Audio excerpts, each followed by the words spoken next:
Hi friends,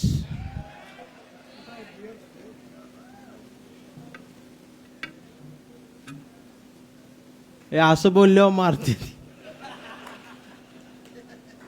वाजवा टाळ्या.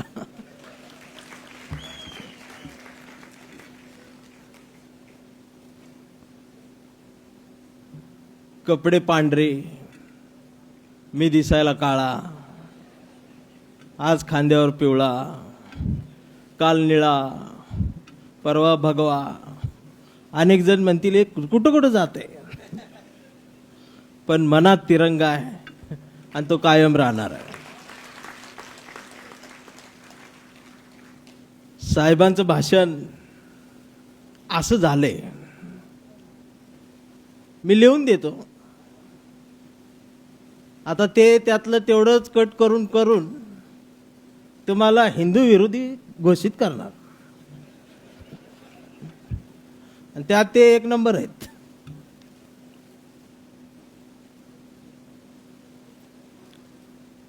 वातावरण सगळं नकली आहे.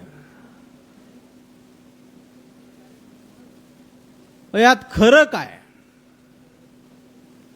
तर एका शाळेत एक शाळा तपासणारा इन्स्पेक्टर शाळा तपासायला गेला आणि वर्गातल्या एका विद्यार्थ्याला उभं केलं आणि विचारलं, महाराष्ट्राचा मुख्यमंत्री कोण आहे सांग. ते पोरगं रागानं बघत म्हटलं ते अजिबात विचारायचं नाही. इन्स्पेक्टरनं दुसरा प्रश्न विचारला, म्हणले देशाचे पंतप्रधान कोण आहेत. ते पोरगं परत रागानं बघत म्हटलं ते तर अजिबात विचारायचं नाही. इन्स्पेक्टर म्हटला का, तर विद्यार्थी म्हणाला, सर माफ करा, मला 10 रुपये देऊन इथं बसवलंय, माझा शाळेचा काही संबंध नाही, मी नकली आहे.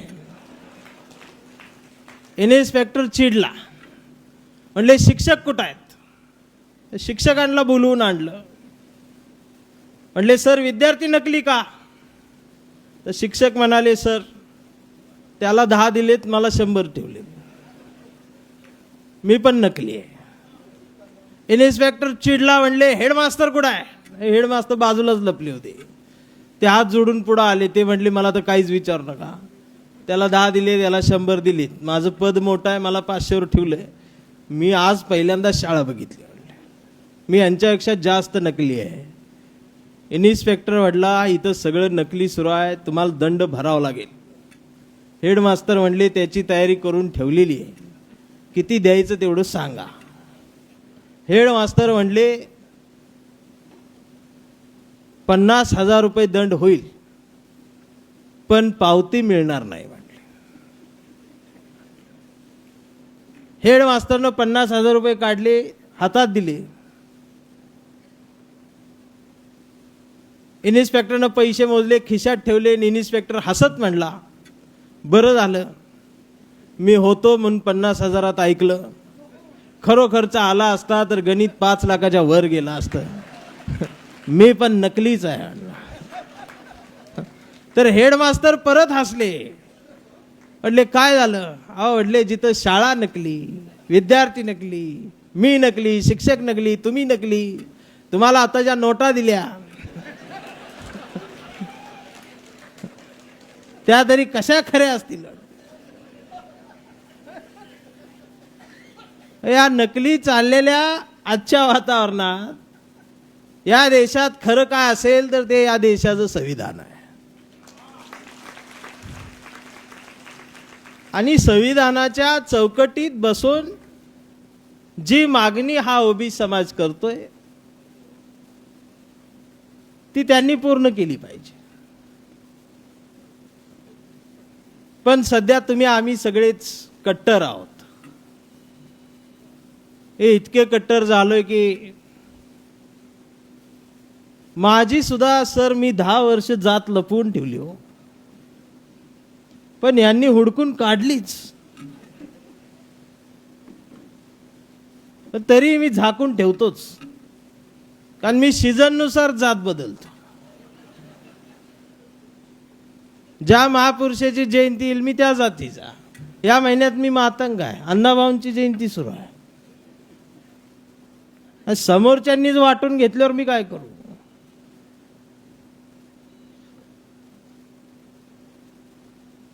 कधी कधी वाटतं की नेमकं काय सुरू आहे. आज तुमची मागणी आहे, आज दुसऱ्या समाजाची मागणी आहे, इतर समाजांच्या अनेक मागण्या आहेत. या सगळ्यांच्या मागण्या बघून या मागणीचा अंत आहे की नाही? येणाऱ्या नव्या पिढीला आम्ही कुठला देश देणार आहोत? एक कवी म्हणून मी या गोष्टीकडे फार काळजीनं बघतो. जग बदलाची भाषा बोलायला लागलेला आहे. जग 5Gच्या पुढची भाषा बोलायला लागलेला आहे. आणि या भाषा बदलणाऱ्या नव्या भाषेच्या जगात माझा देश कुठं आहे? माझा तरुण कुठं आहे? माझा OBC SC ST कुठं आहे? हा प्रश्न मला पडतो. म्हणून आता सर्वांनीच, अगदी राजकीय लोकांनी, समाजकारणी लोकांनी आणि पब्लिकनं सुद्धा, सत्तेमध्ये असणाऱ्याही लोकांनी थोडा वेळ शांत घ्या, थोडासा पॉज घ्या आणि सर्वांनीच आता थंड डोक्यानं स्वतःच्या मेंदूचं ऑपरेशन करण्याची वेळ आलेली आहे. आणि ते ऑपरेशन केल्यानंतर एक नवा उजेड तुम्हाला जर मिळाला तर त्यात या देशाचं भलं आहे. आणि जर ऑपरेशन करूनही नवा उजेड दिसलाच नाही तर समजून जा आपण जगण्यासाठी दरिद्री म्हणूनच जन्माला आलेलो आहोत. पेपर फुटीची बातमी तर मी बघतच होतो, पण 2 दिवस झाला हादरून गेलोय. पदव्याच विकत मिळतायत म्हणे. पुणे विद्यापीठामध्ये, ज्या विद्यापीठाला सावित्रीमाईंचं नाव आहे, डायरेक्ट पदव्या मागच्या दारानं. मग आम्ही काय करायचं? जिथं जाऊन ऍडमिशन घेण्यासाठी आमच्या मागण्या आहेत, त्या मागण्या राहिल्या आहेत बातम्यांमध्ये आणि तिथं डायरेक्ट पदव्याच आहेत. म्हणून एक उदाहरण मला द्यावंसं वाटतं. उदाहरण वेगळ्या देशातलं आहे, दुसऱ्या देशातलं. या देशाची त्याचा काही संबंध नाही. जर ते मॅच झालं तर तो योगायोग समजावा. एक देश होता आणि त्या देशात एक राजा होता आणि तो राजा सगळं मनाचंच करायचा. रोज रात्री 8 वाजता त्याच्या मनात काहीतरी यायचंच. गोष्ट दुसऱ्या देशाची.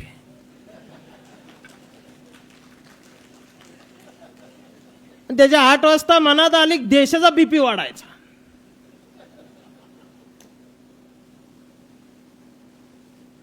आणि सगळा देश सुशिक्षित होता पण तो अडाणी होता. गोष्ट दुसऱ्या देशाची. आणि तो अख्ख्या देशाला येड्यात काढायचा. म्हणून मला तो आवडत होता. गोष्ट दुसऱ्या देशाची. ही सारखं सांगायला लागते ना, कट करून मला धरतेली. आणि एकदा रात्री 8 वाजता नेहमीप्रमाणे त्याच्या मनात आलंच. त्याला वाटलं की माझ्या देशात नेमकं काय सुरू आहे हे आता मी स्वतः जाऊन बघीन आणि ते कुणाला कळू देणार नाही. मग त्यानं वेषांतर केलं. एक घोडा काढला. लहानपणापासून घोडा त्याच्या सोबतच होता. घोडा म्हटल्यावर मनात दुसरं का आणू नका. आणि घोड्यावर बसून तो राज्यात त्याच्या देशात फिरायला लागला.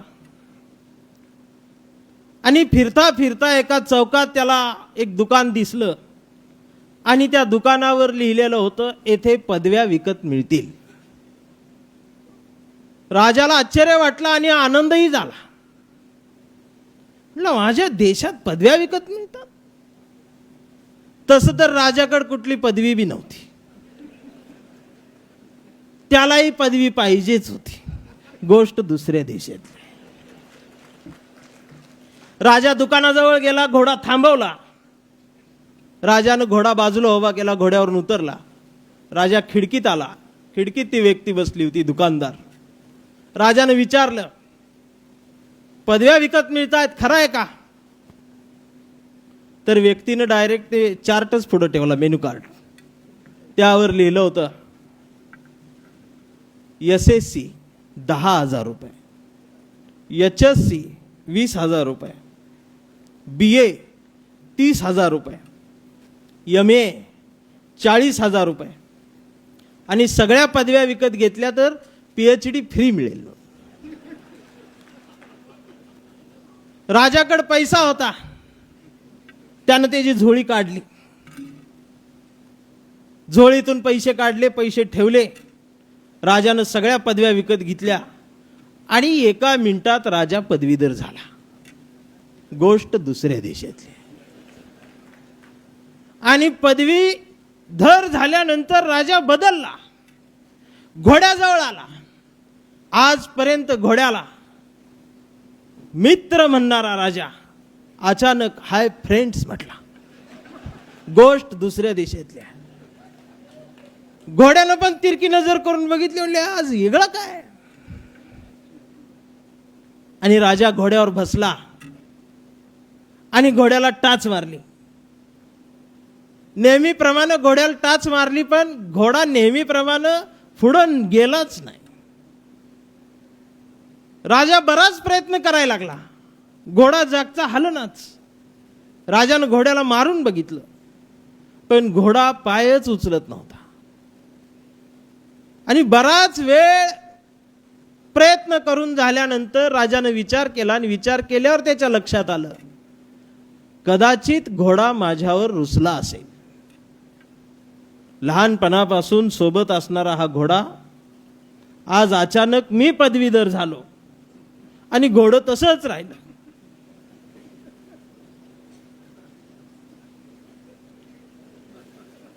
म्हणून या घोड्याला सुद्धा एखादी पदवी आता मी घ्यायला पाहिजे, नाही तर घोडं तडीपार होईल म्हटलं. गोष्ट दुसऱ्या देशातली आहे.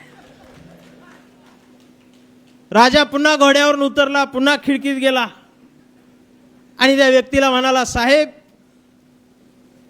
माझं एक वेगळंच काम आहे. ती व्यक्ती म्हणाली, बोला.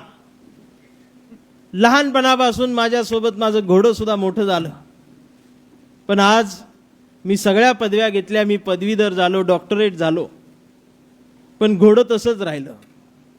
घोड्यासाठी माझ्या किमान एखादी पदवी द्या, मी तुम्हाला 4 पट पैसे देतो.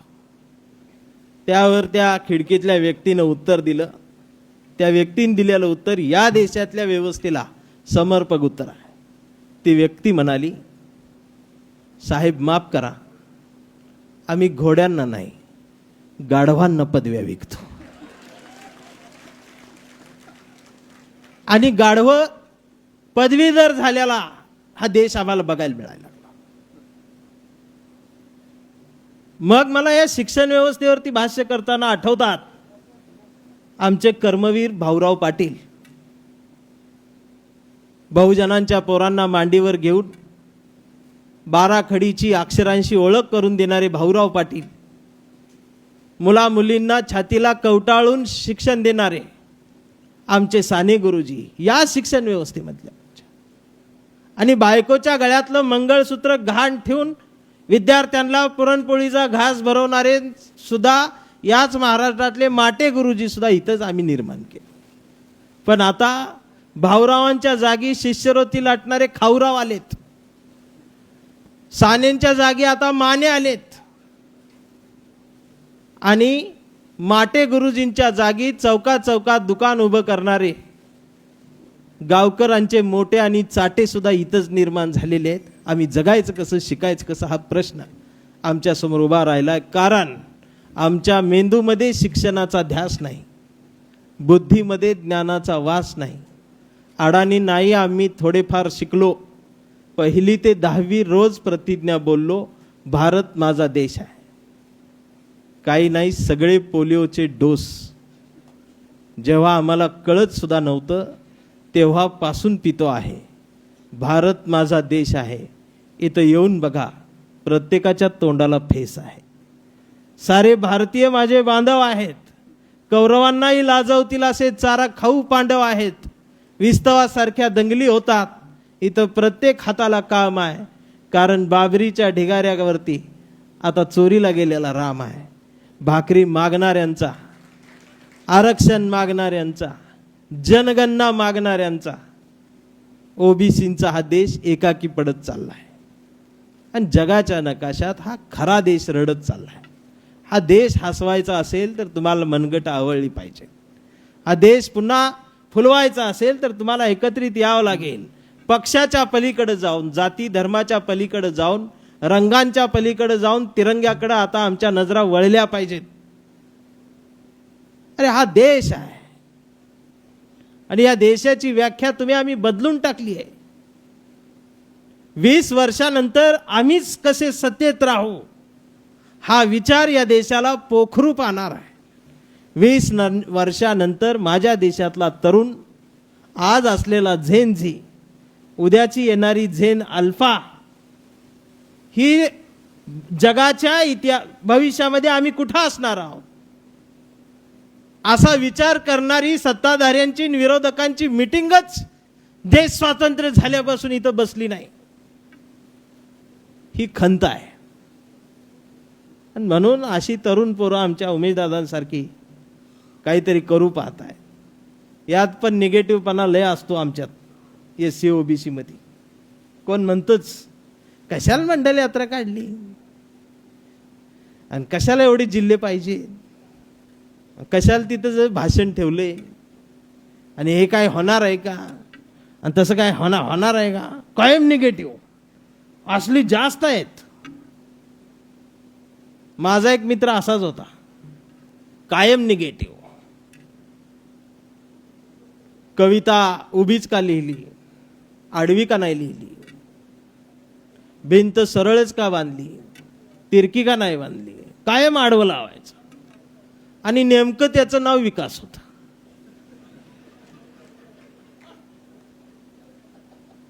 आणि नावाला साजेल असं तो वागायचा. विकास कायम आडवा यायचा. एक दिवस विकास माझ्याकडे आली मला म्हणाला, मला लग्न करायचं आहे, माझ्यासोबत मुलगी बघायला चल. मी म्हटलं मला वेळ नाही, तुझं तू जा. तर तो मला म्हणाला तूच सोबत चल. म्हटलं मीच का. तर म्हटला तू सोबत असलास की मला पसंत करतील. म्हटला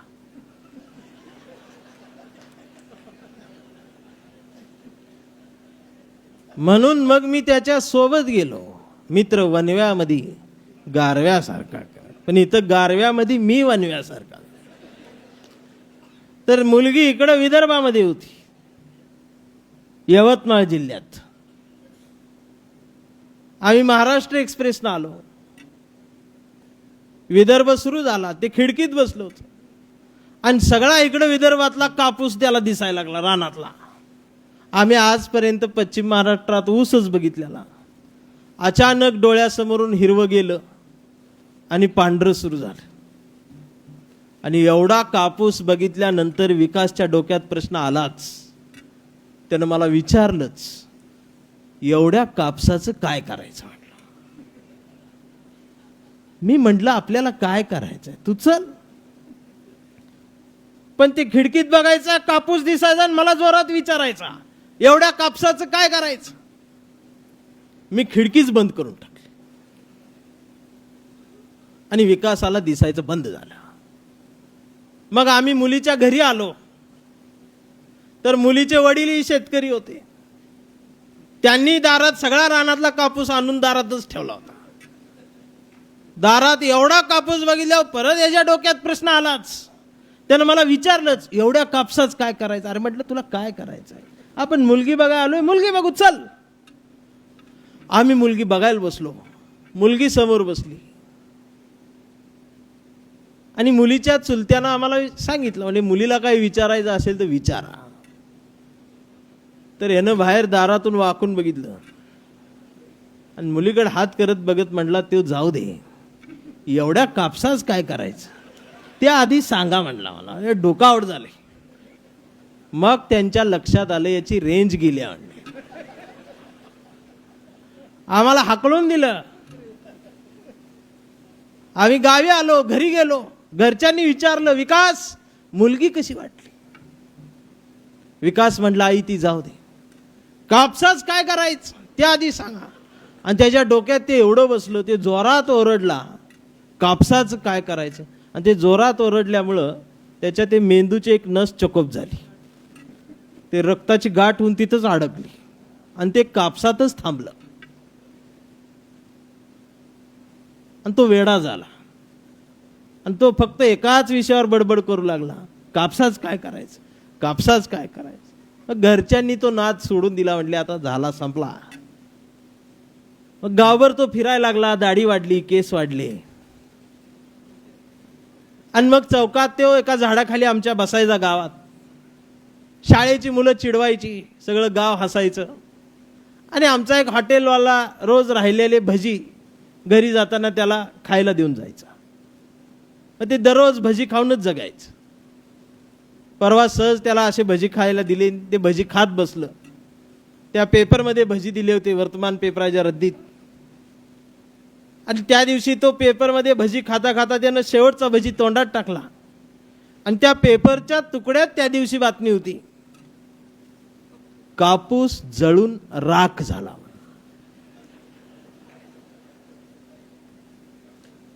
बातमी अशी असेल, एका शेतकऱ्याचा कापूस जळून राख झाला वगैरे, पण ते पेपर तुकडा असल्यावर फाटल्यामुळे तेवढेच शब्द राहिले होते, कापूस जळून राख झाला. आणि नेमकं यानं ते वाचलं आणि हा जोरात ओरडला, जाळायला ठेवला होता कापूस म्हटला. आणि जोरात ओरडल्यामुळं ती जी नस चकोप झाली होती ती गाठ सुटली आणि रक्तप्रवाह व्यवस्थित झाला आणि तो शहाणा झाला. आता जर कोणाला वाटत असेल की ही यात्रा कशाला, या मागण्या कशाला, या सभा कशाला, ही आंदोलन कशाला, ही व्याख्यान कशाला, तर त्या निगेटिव्ह वृत्तीला माझं सांगणं आहे, तुला जाळायचं आहे, तू बस. समाजाला याची गरज आहे. आपली त्यामध्ये 1 फुटाची जागा व्यापणं ही सुद्धा मेन कर्तव्य असतं.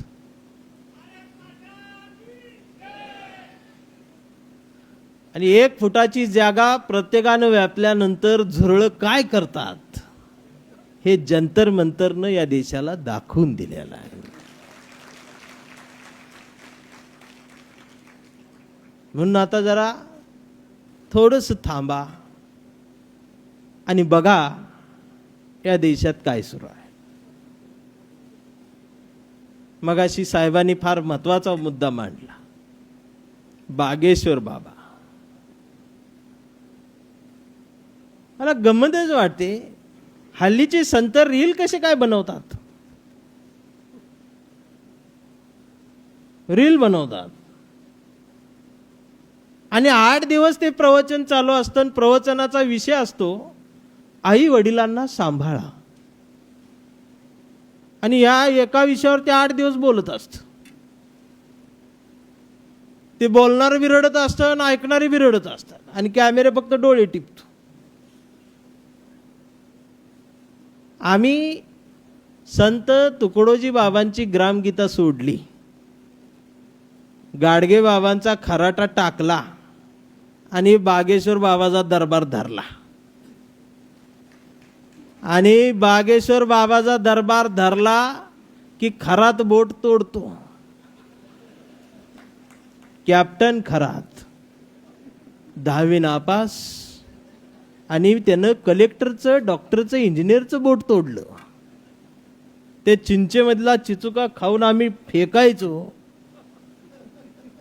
तो चिंचेचा चिचोका त्यानं 3.5 लाख रुपयाला विकला. त्यानं विकला याचं कौतुक नाही, तो विकत घेतला. तो विकत घेणारे कोण आहेत? ओशनो जल पिले. आम्हाला बिसलेरी माहित होतं, समुद्र जल माहित होतं, वड्याचं, वगळीचं, नदीचं जल माहित होतं. हे ओशनो जल पण तेव्हा माहित झालं. गंगा जल पण माहित होतं, पण गंगा जल पेक्षा पण ते महाग, 9 लाखाला बाटली. आणि ते यांनी घेतलं. त्याच्याकडे कोण गेले? इंजिनियर, डॉक्टर, वकील, कलेक्टर, तहसीलदार, न्यायाधीश,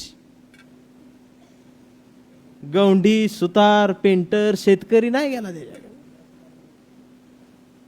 तो का नाही गेला? कारण त्याचं आपलं बरं चाललंय. बिरोबा, खंडोबा, ज्योतिबा, मसोबा ही आमचं बरं आहे हो. एक लिंबू टाकला काम झालं. उगं कुणा बाबा कॅप्टन खरत नाही का नाही. कशा सोडून तिकडं हायपाय तुम्हाला पाय देव हायपाय पाहिजे. गाव गाड्यावरचा रामकृष्ण हरी मधला राम आमचा आहे, कृष्ण आमचा आहे, हरी आमचा आहे. ही सोडलं आणि धरला बागेश्वर. ती बी सगळ्या CCTVत कैद असते. ती तुम्ही चाललाय कुठं आणि तुम्हाला ओढतंय कोण हे तरी लक्षात घ्या. मग शिकला कशासाठी आजपर्यंत? सगळा हा आम्ही जो करून ठेवलेला बट्या बोळ आहे आमचा. हा कुठल्या बोळातून आम्हाला घेऊन कुठं नेऊन सोडून येईल सांगता येणार. ह्याच्यात काय कुठल्या राजकीय पक्षावरती माझी टीका नाही किंवा कुठल्या एका धर्मावरती टीका नाही. आता हे बघितल्यावर काय अंधभक्त मला खाली शिव्या दे, हिंदू विरोधी, धर्म विरोधी, आमचाच धर्म दिसतोय हे करतो. अरे धर्म वाचवती मी, बुडवतीस तू आणि विरोधी आम्ही.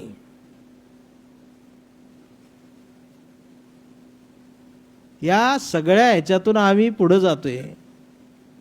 या नव्या पिढीला आम्ही काय द्यायला लागलोय आज?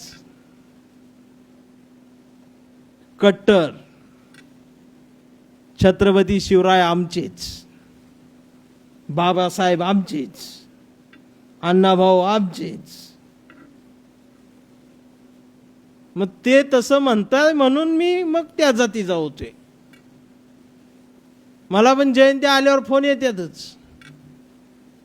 चंदनशिवे एक विचारायचं होतं. आणि तो काय, तुम्ही नेमके कोण? मी म्हणतोय माणूस. हे टिपिकल उत्तर बंद करावं, नेमके सांगा. SC. आता SC म्हणल्या विषय संपला. पण नाही, इथंच विषय सुरू होतो. OBC म्हटलं विषय संपतो. पण नाही, इथं विषय संपत नाही, उलट इथं विषय सुरू होतो. तुमचं बी दुखणं तीच आहे आणि आमचं बी दुखणं तीच आहे. OBCचं दुःख, SCचं दुःख हीच आहे. जिथं विषय संपायला पाहिजे तिथं संपत नाही, तिथं विषय सुरू होतो. मग मला विचारतात, SC मध्ये नेमके कोण? ते का सर, का विचारताय? तुम्हाला जयंतीला बोलवायचं होतं.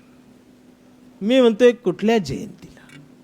मग ते म्हणतात तुम्ही आधी ते सांगा, मग आम्ही जयंती सांगतो. अरे अवघडच आहे. म्हणून मी एक आयडिया केली. ह्या देशात ज्याला आयडिया सुचतात तो लय पुढे जातो. नुसत्या डिग्र्या असून चालणं, आयडिया पाहिजे, क्रिएटिव्हिटी पाहिजे. मी खरं सांगतो, अशी जर जनता असेल ना तर मी पण पंतप्रधान होऊ शकतो. फक्त जाईल तिथे एक वाक्य बोलायचंय, या चंद्रपुराशी आणि माझा फार जुना संबंध आहे. संपला विषय. तुम्ही इथनं येऊन तिथं मतदान करणार मला, हे आमचाच आहे म्हणून. मग मी त्याला म्हणतो, सर माझा एक घोळ आहे. ते काय? आमची आई मातंग आणि वडील बौद्ध आहेत. अच्छा, मग तुम्ही अण्णाभाऊंलाही चालता आणि बाबासाहेबांना बी चालेल आम्हाला, दोन्ही जयंतीला या. आणि तुमची आई मातंग आहे, वडील बौद्ध आहेत. मग म्हटलं सर घोळ पुढं आहे. ते म्हटले काय? आजोबा चर्मकार, आजी मराठा होती. तेवढं ते अरे अरे मग मस्त झालं. रोहिदास जयंतीला पण तुम्ही या, शिवजयंतीलाही तुम्ही या. म्हटलं सर घोळ अजून पुढं आहे. ते म्हटले काय? एक भाऊ मुस्लिम आहे, 2 बहिणी ख्रिश्चन आहे. आता थोरली भाऊजाई म्हटलं आमची जैन आहे. मग मात्र ते डोकंच खाजवत बसते. बोलू कसं? म्हणून कवितेच्या ओळी येतात. त्याच्या आधी ते व्हॉट्सअपवरती येतं कट्टर, ते असा भगवा झेंडा येतो, शुभ शिव सकाळ. ही नवीनच सकाळ आली, म्हणजे आता शिवाजी महाराज येणार आमचे, उठा आपली सकाळ झाली. त्यांची झाल्यावर आमच्यानी बघितली, म्हणले भाऊ त्यांची झाली आपली करा. मग निळा झेंडा, शोभ भीम सकाळ 11 वाजता. या दोघांची झाल्यावर तिसरा जागा झाला, म्हणला त्यांची झाली यांची झाली आपली करा. म्हणजे म्हणले रंग, म्हणले पिवळा फिक्स आहे. मग पिवळा झेंडा, शुभ लहू सकाळ. म्हणलं लहू कोण? ते म्हणले वर्ण आले आम्ही केली. अजून आमच्या चांभार बांधवांनी रोहिदास सकाळ नाही काढली, त्यांना ती काढायची आहे. त्यांचा महाराष्ट्रात रंगच फिक्स होत नाही, ते एकदा फिक्स झालं की ती काढणार. आणि असलं बोलल्यावर मी मार खाते, लय मारते. चौकात गेलो, कोण म्हणते मी हिंदू, कोण म्हणते मी मुस्लिम, कोण मी मराठा, मी ह्या मी त्या. मी मध्ये जाऊन म्हणतो मी भारतीय, लगेच मारतात. हे नवीन काय आलं? मी म्हणतोय मी जुना आहे, नवीन तुम्ही आहे, मग मारतात. मी आधी गोराच होतो, हे रोज मार खाऊन मी काळा झालोय. आमदार साहेबांसारखा गोरा होतोय. म्हणून कवितेच्या ओळी येतात, ही सारे धर्म ग्रंथ वाचले, पान चाळताना फक्त एवढीच चूक झाली, बोटाला जिभेवर न्यावं लागलं. सारे धर्म ग्रंथ वाचले, पान चाळताना फक्त एवढीच चूक झाली, बोटाला जिभेवर न्यावं लागलं. मी धर्मालाच थुक्का लावला आणि मी माणूस झालो. परवा घर रंगवताना रंगांचीच फार भीती वाटली. लोक हरामी, घराचा रंग बघून माणसाची जात ठरवतात. म्हणून मी अख्खं घरच पांढरं शुभ्र केलं. मी जातीलाच चुना लावला आणि मी माणसात आलो. एवढं सोपं आहे, पण आम्ही किती अवघड करून ठेवलंय. ते आता जन आक्रोश मोर्चे निघतायत धर्माचे, त्यात आमचा पप्या गेलता, दिवसभर घोषणा देत होता, दुसऱ्या धर्माला शिव्या देऊन नरड सुकलं त्याच. संध्याकाळी गल्लीत आला आणि गल्लीत येताना अस्लमच्या दारात नाही यायला लागला. त्या अस्लमचं घर बघून असं दात असं हेच करत होता. तेवढ्यात त्या घरातनं बिर्याणीचा वास आला. तेवढ्यात दातावर दात घासत घासत पाणी सुटलं. पुढं 4 पावलं आलं, परत मागं वळला. म्हणला हे अस्लम बाहेर आ जा. अस्लम भी बाहेर आला. अस्लमनं बघितलं, म्हणलं हे दिनभर उधर था, अभी बिर्याणी का सुगंध देख के इधर रुका है. लगे अस्लम बोला बिर्याणी है, खाएगा क्या? पप्या म्हटला खाएगा ना. पप्याला बसवला, अस्लमनं वाढलं. बरोबर अस्लमनं वाढताना मुद्दाम 4 नळ्या सोडल्या, मोठे मोठे मस्त पीस बघून टाकल्या बिर्याणीत. पप्याने एक नळी उचलली, तोंडात टाकली, आतलं वडलं, लागली समाधी. डोळे झाकले आणि घास चावत म्हटला सर्व धर्म समभावच. म्हटला काय चालत नाही आणलाय. अरे हो भारत आहे ओरिजिनल. माकडं उड्या मारते, आता उद्या मला मारते तीच बघा. या त्यांचं अख्खं साहित्य संमेलन संपवलं एका वाक्यात. गाव गाड्यावर जावापर्यंत हा पप्या आहे आमचा, आणि जोपर्यंत अस्लम आहे तोपर्यंत तुम्ही काही करा, इथं काय होणार नाही. अरे हे कशाला भांडणं? ही आधी ह्यांच्यात भांडणं लागली नाही म्हणून उपवर्गी करून आमच्यात भांडणं. इकडचे नेते म्हणतात जी आर निघणार. ती मलाच माहित आहे, 4-5 खून झाल्याशिवाय जी आर निघतच नसतो कुठला. आणि हे असलं बोलले. आता तुम्हाला कळलं ना मी का मार खातोय. हे असं बोलतोय मला. आणि महाराष्ट्रामध्ये सध्या अख्ख्या राजकारणात ह्या सरकारला डायरेक्ट उराव घेणारा एकमेव नेता म्हणजे वडेट्टीवार साहेब आहेत. काय अजिबात मागं पुढं बघत नाही. आणि दुसरा साहित्यिक क्षेत्रात मी आहे.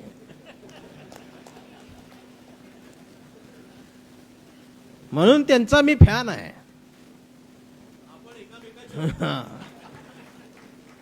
आणि आमच्या सारख्यांना जात धर्म नसतोच. आम्ही फक्त भारतीय असतो. आणि मला दिसतंय आता वातावरण लवकरच ते आहेत रिंगणात सत्तेच्या. पण माझा प्रॉब्लेम असा आहे की जे सत्तेत जातात त्यांना मी नकोसा असतो. आणि मी साहित्यिक म्हणून कायम सत्तेच्या विरोधातच राहणारा माणूस आहे. त्यामुळं जोपर्यंत तुम्ही सत्तेत जात नाही तोपर्यंत मी तुमच्या सोबत आहे. तुम्ही एकदा सत्तेत गेले की मी तुमच्या विरोधात आहे. पण तुमच्यासारखी माणसं सत्तेत पाहिजेत. आणि आता जे सत्तेत आहेत ते विरोधी पक्षात बघायलाही मला जास्त आनंद होईल. पण ते पण तिथं पाहिजेत. या अदलाबदल्या झाल्या पाहिजेत. पण माझी विनंती राहील तुम्ही आता तिथं जाल, लवकर जाणार आहे. कारण मी महाराष्ट्र फिरतोय, एसटीन फिरतोय, कधी गाडीन फिरतोय, कधी टू व्हीलरवर बी फिरतोय. त्यामुळं मराठी माणसाच्या, विदर्भाच्या, खानदेशाच्या, कोकणाच्या, पश्चिम महाराष्ट्राच्या, मुंबई पुण्याच्या शहराच्या प्रत्येक कष्टकऱ्यांच्या शेतकऱ्यांच्या मनात सध्या काय चालले मला माहिती आहे. घोळ मशनीत आहे. ही मनाच्या मशनीत फिट निकाल आहे. मशनीतला निकाल वेगळा आहे. पण लवकरात लवकर तुम्ही तिथं आहात जिथं तुम्हाला असायला पाहिजे तिथं. आमची विनंती एवढी आहे, जी तुम्ही तुमच्यासोबत संघर्षाच्या काळात नाही राहिले,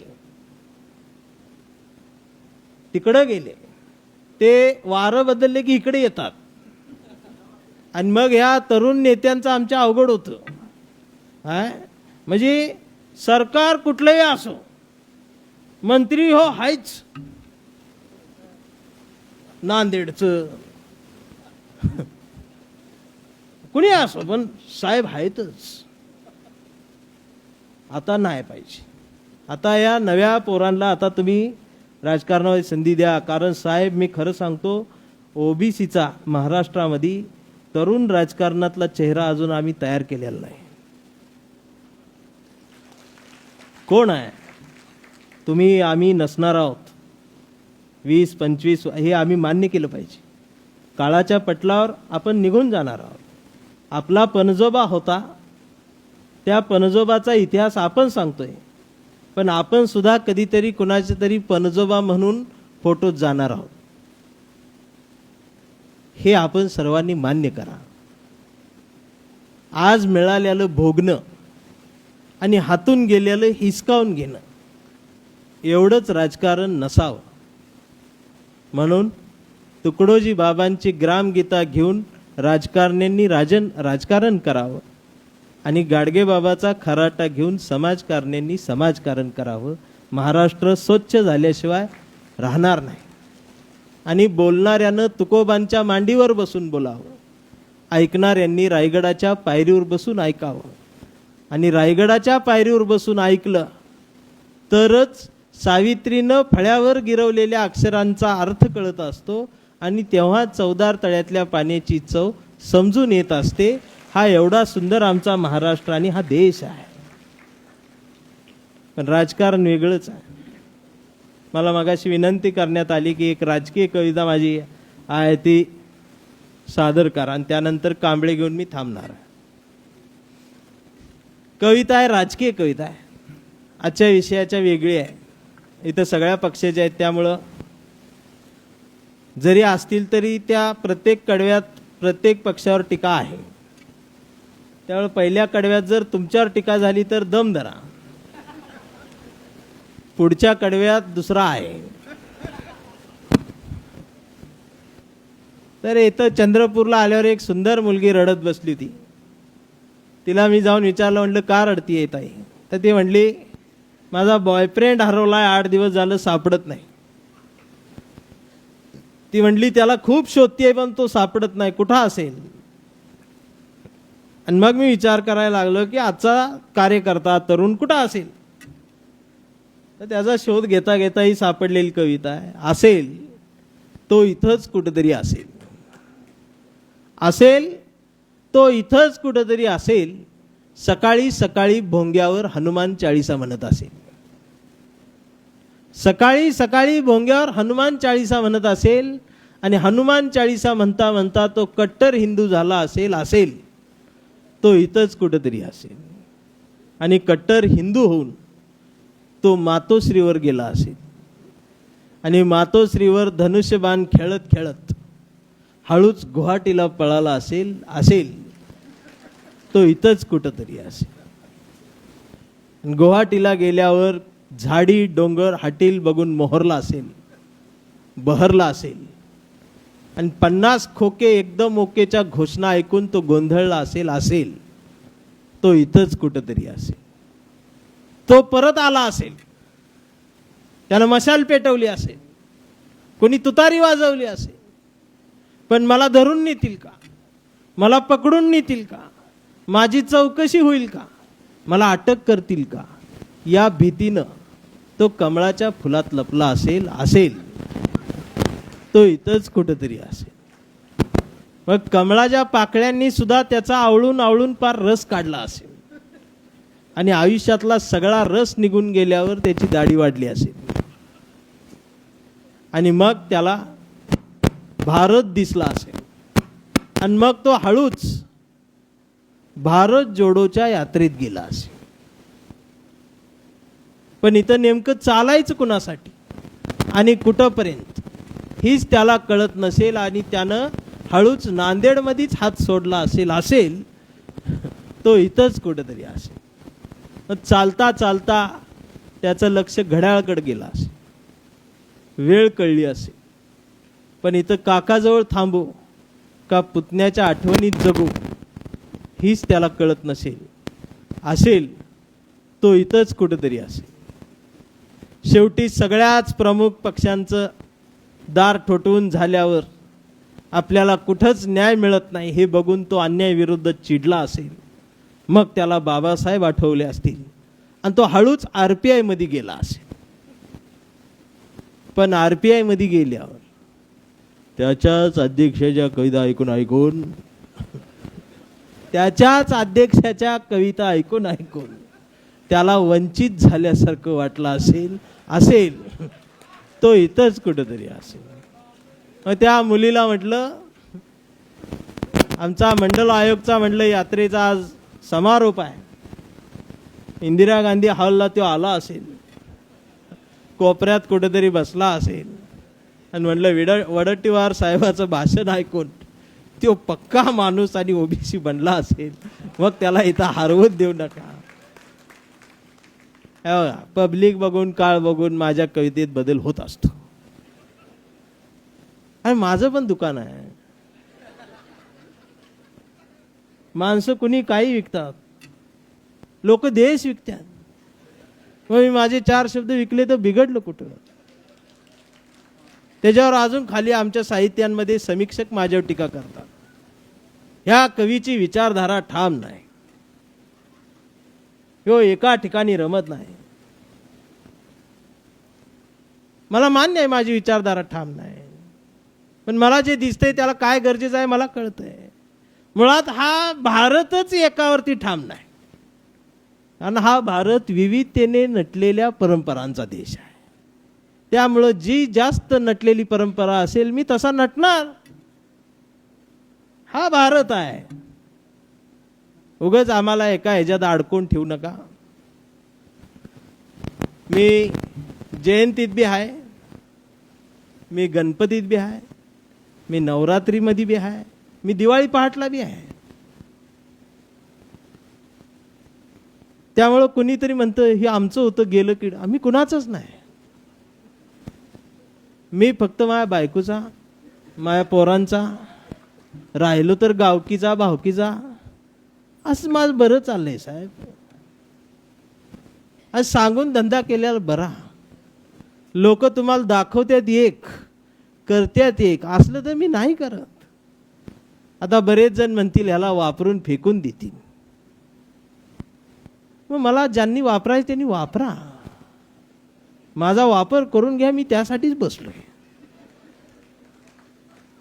पण मी कुठेही गेलो, बाटली कुणाची असो, औषध माझं असणार आहे आणि मी ती बरोबर पाजणार आहे. आणि औषध कुठलं आहे? औषध भारतीयाचं आहे. औषध शिव शाहू फुले आंबेडकरांच्या विचारांचं आहे. आणि याच्यात कधी केमिकल मिक्स होत नाही, ते ओरिजिनल आहे. आम्ही जे दररोज खातोय ते आत्ता आम्हाला कळलं ते बी डुप्लिकेट आहे. त्याच्यात इथेनॉल मिक्स होत नाही, ते प्युअर आहे. अरे हा देशच त्यांचा आहे. तुम्ही घेऊन चाललाय कुठं? वेगवेगळं नवीनच बाबा रोज येतात. मंदिरात चोरी झाली तर आम्ही बोलायचं नाही. मध्ये मी काहीतरी बोललो तर मला 10 जणांनी फोन, तुमचा काय संबंध? आम्ही शबरी आमची येणार आहे.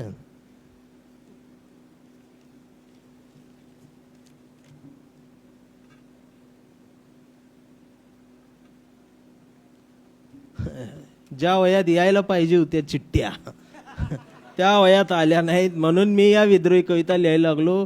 चिठ्ठ्या आल्या असत्या तर प्रेम कविता लिहिल्या असत्या. मित्रांनो, काळ भयंकर आहे, म्हणून थांबा, थोडासा विचार करा आणि थंड डोक्यानं सगळ्यांनीच आता स्वतःच्या मेंदूचं ऑपरेशन करा. आपल्याला वाटतंय आपली मुलं डॉक्टर होतील? 2-2 एकर रान गहाण ठेवून आमचे पालक पाठवत आहेत, साहेब तुमच्या GR मधलं आरक्षण कुठंच कामाला येत नाही, मी बघतोय. आणि तिथं गेल्यानंतर 40 लाख रुपये भरलेली बॅच वेगळीच आहे. पेपरच्या 1 दिवस आधी त्यांना डायरेक्ट प्रश्नपत्रिका मिळते आणि आम्हाला पेपर देताना कळतं पेपर फुटलाय. पेपर दरवर्षी फुटतच होता, आम्हाला यावर्षी कळलं, कारण यावर्षी तो नीट फुटला नाही. दरवर्षी तो नीट फुटत होता, यावर्षी त्याला नीट फोडता आला नाही. आता भीती वाटते आमच्या आई वडिलांना, ताप आल्यावर दवाखान्यात जाऊ की नको? तो डॉक्टर तिथला आहे फुटीतला. तुम्ही बघा, विचार करा, आधी पेशंट आजारी पडले की ॲम्ब्युलन्स घरी यायची आणि त्याला घेऊन जायची वाजवत, मग त्याच्यावर उपचार व्हायचे. 4 दिवस उपचार झाल्यानंतर पेशंट बरं व्हायचं आणि मग चालत पेशंट घरी यायचं. मग सगळे मित्र परिवार मंडळी त्याला पार्ले घेऊन जायचे भेटायला. आता पेशंट चालत जातं आणि ॲम्ब्युलन्स सोडायला येते. जाताना ते बोलत जातं, येताना गपचूप आणतात त्याला नाकात कापूस घालून. हे बघा तुम्ही, ते डॉक्टर पण असा हँडग्लोव्स काढतच ऑपरेशन थिएटर मधनं बाहेर येते, असा हात पुढं करून थांबते. सगळे नातेवाईक हाताकडे बघतात आणि डॉक्टर म्हणतो, शेवटी माझ्या हातात काय आहे? नातेवाईक म्हणतात, मग कुणाच्या हातात आहे? डॉक्टर वर हात करून दाखवतो, म्हणतो देवाच्या हातात. वर त्यानं सगळ्या देवाच फोटो लावलेला असते. नातेवाईक वर बघते, ह्यो आपला देव. तर खालनं डॉक्टर बिल हातात ठेवतो, असं म्हणतोय बिल भरा आणि बॉडी घेऊन जा. पण नातेवाईकाच्या जवळचं कोणतरी असतंय, तो येतोय, मुलगा नाही तर मुलगी. ती म्हणते बॉडी, ते म्हणते हा बॉडी, पप्पा गेले. अहो रात्री तर जेवले, फोनवर बोलले, असे कसे काय गेले? मग डॉक्टर म्हणतात, त्यानं बोलवल्यावर कोण थांबवणार? त्याचा विषय काढल्यावर सगळंच बंद. तेवढ्यात ती मुलगी जोरात रडायला बघते, तेवढ्यात कंपाऊंडर येऊन म्हणतो, इथं रडू नका, लांब जाऊन रडा, दुसरं गॅसवर आहे, त्याचं बिल भरायचं बाकी आहे. अहो या वातावरणात जगायलोय साहेब आम्ही. आमच्या जगणे हमीच नाही. आम्ही कोण आहोत? आम्ही खातोय काय ती सुद्धा डुप्लिकेट. एक मिसळते कोण, भेसळ करते कोण? अहो 20 वर्षांना आयुष्य कमी व्हायले आमचं. आरक्षणातनं नोकरीला लागतोय पोरगा वयाच्या 40व्या वर्षी, आणि पहिल्या पगाराला शुगरच्या आणि बीपीच्या गोळ्या. नोकरी करावं, जगावं, काय करावं? तलवार गंजल्यावर लग्न. ज्या वयात रिटायर पाहिजे त्या वयात ही मुली बघत हिंडत्यात. ही या देशाची परिस्थिती आहे. आणि असलं बोलल्यावर मारत्यात. जाऊ दे म्हणून कविता घेतो कांबळे. आता हा कांबळे सगळीकडे आहे. बरेच जण म्हणतात आमचा कांबळे तिकडे का नेला. कांबळे तुमचा नव्हताच. कांबळे एका जातीचा नाही. एखाद्या उच्चवर्णीय घरातली एखादी मुलगी हुंडा विरोधात आवाज करत असेल, वंशाला दिवाच पाहिजे म्हणून तिचा जर छळ होत असताना ती वंशाला मी पंथीच जन्माला घालील म्हणून तिथं लढत असेल, तर ती सुद्धा माझ्या कवितेतली कांबळे आहे. अमेरिकेतला तो बराक ओबामा सुद्धा माझ्या कवितेतला कांबळे आहे. आणि या सभागृहात बसलेला प्रत्येक जण कांबळेच आहे. आणि खरं सांगू का, पुरोगामीचाच हा देश आहे. मला एक जण कट्टर प्रतिगामी भेटला आणि ते मला सारखं चिडवत होतं, हे पुरोगामी आहेत, हे पुरोगामी आहेत. मी आपला गपच होतो, हे पुरोगामी आहेत. मी आपला गपच. अर्धा तास ती दोघं चिडवायचे, हसायचे, मी गप बसायचो. मी म्हणले इकडे. ते म्हणले काय? म्हटलं तुम्हाला मुलगी आहे का? ते म्हणले हो आहे. शिकते का? हां MBA करतीये. म्हटलं गैबान्या तूच कट्टर पुरोगामी आहेस. मुलगी शिकवतोय म्हणल्यावर तू पुरोगामीच ना. ते 8 दिवस माझ्या डोकं खाजवत बघत होतं. म्हणजे माझ्या लक्षात आले की ते भक्त आहे. ते तिथं आता कमेंट करेल ते. म्हणजे ते असं खाऊनच कमेंट करत. एवढी ईडी कुठनं आली? शहाणपण आम्ही कुठं सोडलं? म्हणून हा कांबळे आज गरजेचा आहे की आमचा कांबळे लय हुशार. एक कधीच नाही रडला, नुसताच कणला. करून कांबळे शाळेत गेला. मास्तरनं फळ्यावर सरस्वती काढली, पण कांबळेनं पाटीवर सावित्री काढली. म्हणून चिडून मास्तरनं कांबळेला असा तुडवला, असा तुडवला. पण कांबळे बी हुशार, नाही रडला, नुसताच काढला. करून कांबळे वयात आला, विशीत आला, मिशीत आला. कांबळे गुलाबी झाला. आणि गार्डन मध्ये बसल्यावर तिने विचारली त्याची जात. कांबळे म्हणला वेडे मी माणूस, माणूस माझी जात, प्रेमात कसली आली जात.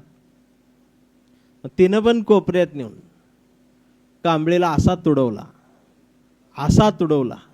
पण कांबळे बी हुशार, नाही रडला, नुसताच काढला.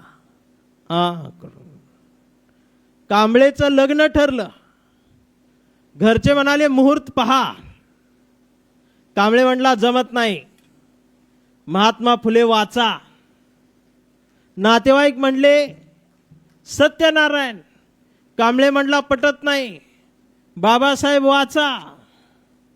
मग भावकी म्हणली जागरण गोंधळ बोकाड तरी का. कांबळे म्हणला चालतच नाही, गाडगे बाबा वाचा, प्राणी मात्रांवर दया करा. मग घरच्यांनीच दार लावून कांबळेला बोकाड शिजवून असा तुडवला, असा तुडवला. पण कांबळे बी हुशार, नाही रडला, नुसताच काढला. करून मग कांबळे चळवळीत आला. मग कांबळे म्हणला, जनगणना करा.